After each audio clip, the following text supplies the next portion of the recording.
Ouais, c'est qu'en ce moment, je suis revenu là-dessus et on va niquer ce soir, je trouve ça génial.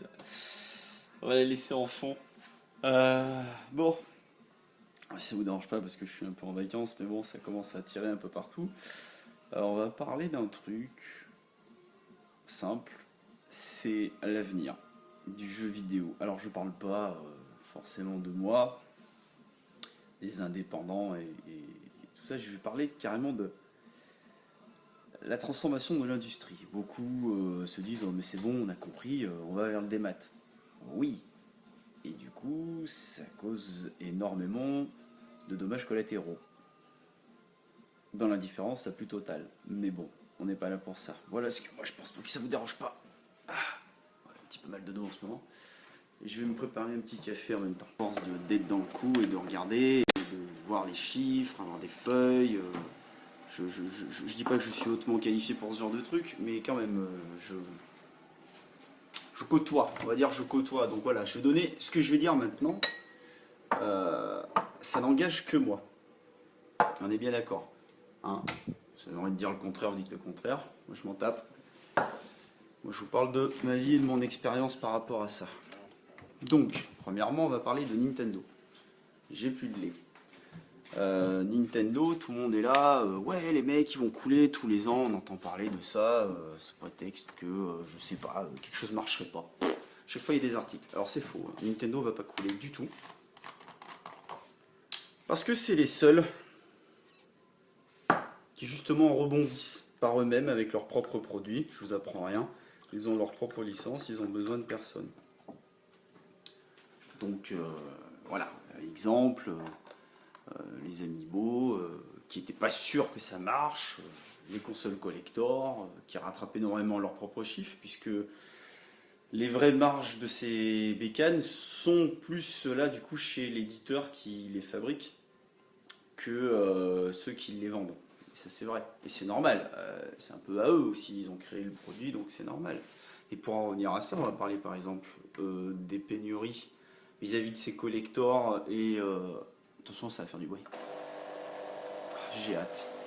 J'en veux un là. Ça fait plus d'un an que j'ai pas fumé, alors je te raconte pas le café que je me mets. Arrête-toi là, ma puce. Chercher une cuillère. Et ils font. Ils ont pas fait exprès, hein. Le truc des amiibo, faut arrêter. Les gens disent ouais, mais ils auraient pu prévoir le coup, c'est pas normal. Bah, bien sûr que si.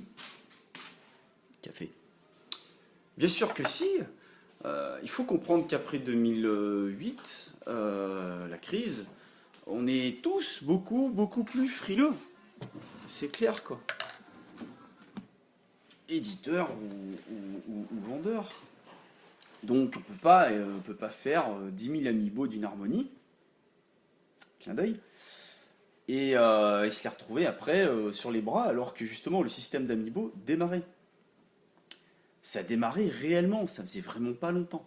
Donc, comme vous pouvez le constater maintenant, eh ben, tout sort en masse. Donc ça veut dire quoi? Ça veut dire qu'en fait ils ont fait un test comme n'importe quelle entreprise et que ça a fonctionné. Donc maintenant ils produisent. Il n'y a pas de rupture. Il y a eu des erreurs commerciales comme par exemple le Bayonetta Collector qu'on pensait qu'il n'y aurait pas de problème parce que j'admets, on travaille avec Nintendo, ça se passe super bien, hein. Ils assument tout quoi. Ils sont aux petits soins, une petite boutique quoi. Ils sont cool quoi. Je suis pas en train de faire de la lèche, mais Nintendo ça va quoi. Il n'y en a pas à se plaindre. Il est là, tout le temps, toujours. Il n'y a pas de souci. Le Bayonetta 2, bon, on a eu un petit peu pain avec eux, mais bon, ils ont pas été méchants après derrière. J'avoue que moi, j'avais fait un petit truc un petit peu salé la dernière fois sur ça, mais depuis, voilà, c'est passé. Donc Nintendo fait quoi? Teste un petit peu, tout simplement. La Majora's Mask Zelda, bah, pour lancer une production, il faut au moins 3 mois. Donc forcément, quand tu vois des gens essayer de la revendre 300, 400, 500, 1000, j'assiste, j'ai mis 1000. Bah oui, après tu t'as beau avoir des lettres de fans ou je sais pas quoi, de mécontentement, tu peux pas t'activer aussi vite. C'est pas possible. Donc il faut relancer une production, etc. Ça se fait pas en un mois. Donc en attendant, bah, les ratisseurs au black, bah, ils se sont fait un petit peu de sous. Après, ça va devenir moins péjoratif de dire ratisseur au black. Ça va devenir totalement contemporain. Bah oui, c'est comme ça. On peut rien y faire. Toutes les tentations sont là pour. Donc Nintendo, vis-à-vis de ça, a donc... y a plus de problème. Alors là, moi sur Retour de Cinégame, j'ai mis la nouvelle Zelda Collector, et à côté, j'ai mis la 2DS Pikachu. Vous savez, la nouvelle, la transparente jaune. Et moi, je me suis dit, va y avoir des détracteurs, c'est détracteurs sur les autoroutes en ce moment, ou routes. Les détracteurs, c'est détracteurs. Les détracteurs, bah, ils vont faire quoi? Bah, ils vont gueuler, mais en fait, ça ne servait à rien puisqu'il y a 10 000 pièces sur la nouvelle console Zelda. Par contre, il y a bien 1 000 pièces pour la Pikachu. Moi, je dis ça, je dis rien, mais c'est plutôt là-dessus que ça va commencer à chauffer. Heureusement qu'elle n'a pas un design particulier, qu'elle est juste jaune transparente. Mais ça reste quand même une console unique. Donc Nintendo, bah, ils font leur beurre. Et l'avantage qu'ils ont, c'est le désavantage de départ, c'est que eux construisent des consoles au milieu des générations.